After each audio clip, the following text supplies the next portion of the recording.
नमस्कार दोस्तों, आप सबों का आपके अपने चैनल मैनेजमेंट स्पिरिचुअलिटी में स्वागत है।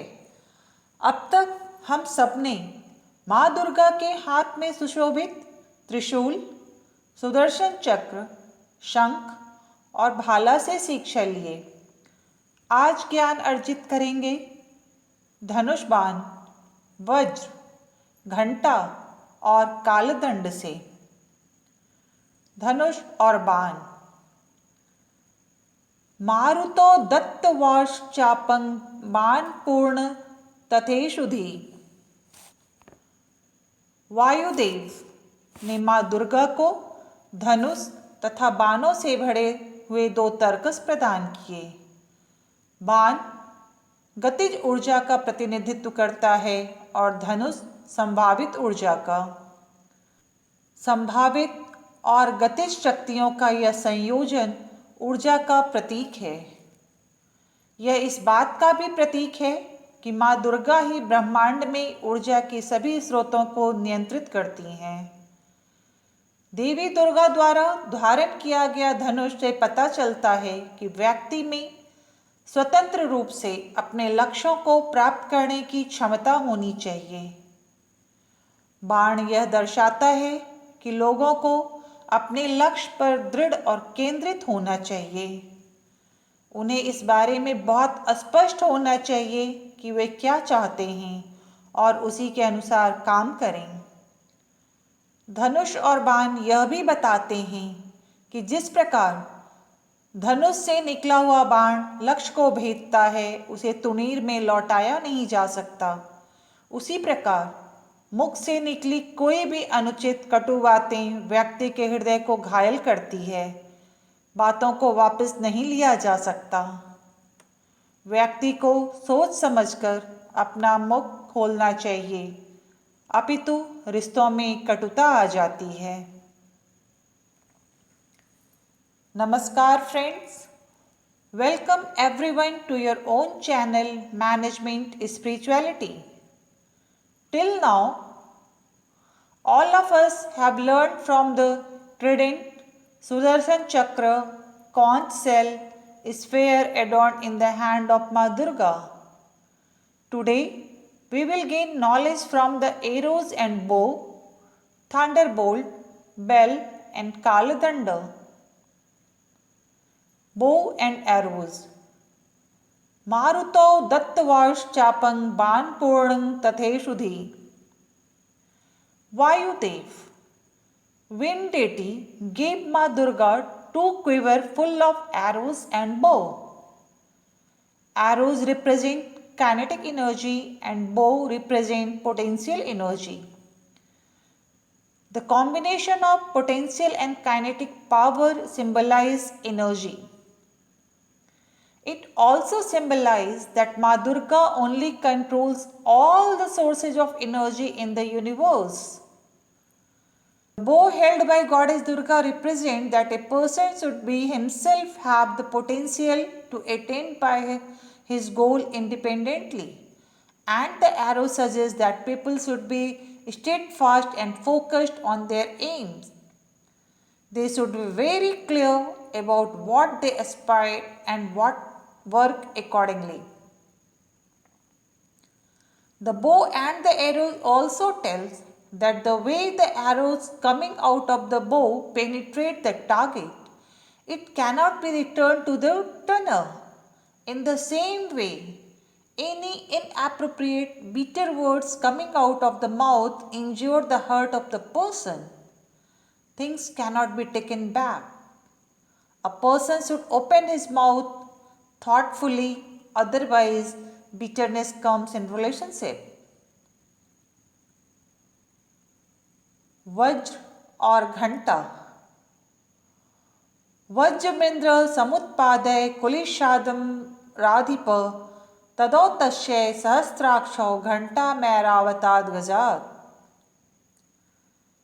सहस्त्र नेत्रों वाले देवराज इंद्र ने माँ दुर्गा को अपने वज्र से वज्र उत्पन्न करके भेंट स्वरूप दिया और 4 दांतों वाले सफ़ेद हाथी ऐरावत से नीचे उतरकर एक घंटा भी प्रदान किया। इंद्र का वज्र ऋषि दधीची की हड्डियों से बना था और ऋषि का सर्वोच्च बलिदान अस्त्र को अजय बनाता है। हिंदू धर्म के अनुसार वज्र को ब्रह्मांड में सबसे शक्तिशाली शस्त्रों में से एक माना जाता है। इंद्रदेव का उपहार वज्र आत्मा की दृढ़ता, दृढ़ इच्छा शक्ति और आध्यात्मिक शक्ति की दृढ़ता का प्रतिनिधित्व करता है। यह ज्ञान और ज्ञान की एक अभेद्य, अचल और अविनाशी स्थिति का प्रतीक है। माँ दुर्गा के हाथ का वज्र बताता है कि माँ दुर्गा अदम्य आत्मविश्वास और इच्छा शक्ति से अपने भक्तों को बलवान बनाती हैं। वज्र को हमेशा एक अनुष्ठान घंटी के साथ जोड़ा जाता है, जिसे घंटा कहा जाता है। देवी दुर्गा के हाथ में एक घंटा भी है। इसकी ध्वनि को बहुत शुभ माना जाता है और माना जाता है कि जहाँ अनुष्ठान किया जा रहा है वहाँ से घंटों की ध्वनि से बुरी आत्माएं बाहर निकल जाती है। घंटा का खोखला उस शून्य का प्रतिनिधित्व करता है जिससे घंटा की आवाज़ सहित सभी घटनाएं उत्पन्न होती है और ताली बजाना रूप का प्रतिनिधित्व करता है। साथ में विज्ञान और करुणा का प्रतिनिधि है। ध्वनि सभी घटनाओं की तरह उठती है, विकीर्ण होती है और फिर वापस शून्यता में विलीन हो जाती है। इसका तात्पर्य है कि व्यक्ति को वज्र की तरह दृढ़ और घंटा की तरह ज्ञान और करुणा से भरा होना चाहिए। Thunderbolt and bell. वज्रमिन्द्र समुत्पादय कुलिशाद्मराधिप ततो तस्यै सहस्राक्षौ घंटामैरावताद्गजात्। Devraj Indra, the thousand-eyed god, gave Mother Durga as a gift by generating thunderbolt from his lightning thunderbolt and also provided a bell after taking down from four-tusked white elephant Airavat. Indra's thunderbolt was made from the bones of sage Daditji. The supreme sacrifice of the sage makes the weapons invincible. According to the Hindu religion, the thunderbolt is considered one of the most powerful weapons in the universe. Indradev gift thunderbolt represent the firmness of the soul, strong willpower and spiritual power. It symbolizes an impenetrable, immovable and indestructible state of knowledge and wisdom. The thunderbolt of Ma Durga's hand tells that Ma Durga makes her devotee strong with indomitable self-confidence and willpower. The thunderbolt is almost always associated with a ritual bell called a ghanta. Goddess Durga also has a ghanta in her hand. Its sound is considered very auspicious and it is believed that the sound of ghanta drives out evil spirit from where the ritual is being performed. The hollow of the ghanta represents the void from which all phenomena including the sound of the bell arise and the clapping represent the form. Together they symbolize wisdom and compassion. Sound like all phenomena arises radiant and then disappear back into emptiness. It means that one should be firm like a thunderbolt and full of knowledge and compassion like a ghanta. दंड। काल दंडा दैमो दंडम। मृत्यु के देवता यमराज ने माँ दुर्गा को अपने काल दंड से दंड निकालकर भेंट किया। यमराज को मृत्यु के पश्चात मृतात्मा को कर्मों के अनुसार दंड देने का अधिकार प्राप्त है। मृतात्मा के कर्मों का लेखा जोखा यमराज को भगवान चित्रगुप्त द्वारा बताया जाता है। प्रत्येक मनुष्य मृत्युपरांत अपने कर्मों के अनुसार दंड पाता है।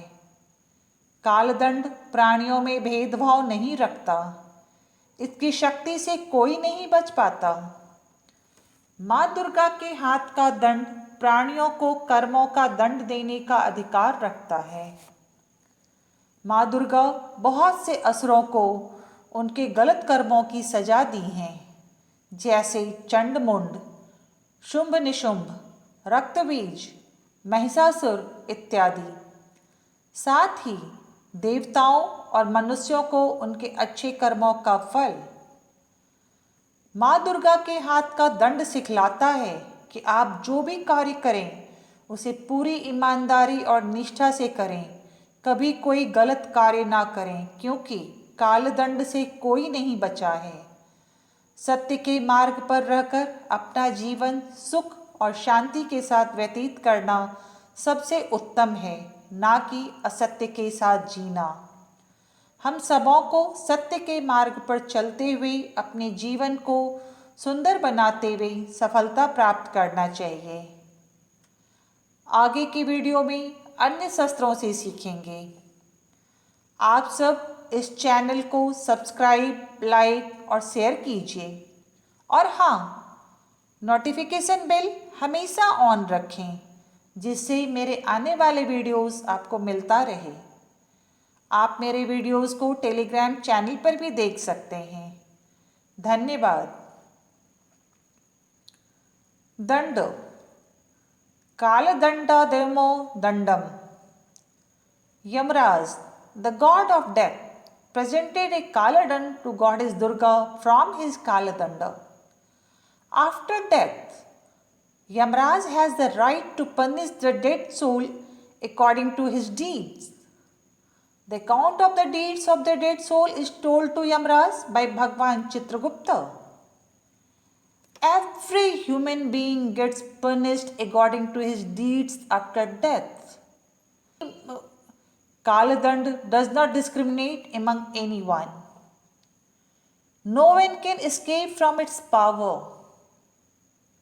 The Kaladand of Ma Durga's hand has the right to punish the leanings being for their deeds. Ma Durga has punished many asuras for their erroneous deeds like Chandmund, Shumbhanishumb, Raktabij, Mahishasur, etc. Simultaneously, gods and human beings get the fruits of their good deeds. The Kaladand of Ma Durga's hand teaches that whatever work you do it with complete honesty and integrity. Never do any wrong things, because no one is spared from the Kaladand. It is best to live your life with happiness and peace by staying on the path of truth and not living with untruth. We all should follow the path of truth and make our life beautiful and achieve success. In the next video, we will learn from other weapons. You all subscribe, like and share this channel. And yes, always keep notification bell on so that you can get my upcoming videos easily. You can also watch my videos on Telegram channel. Thank you.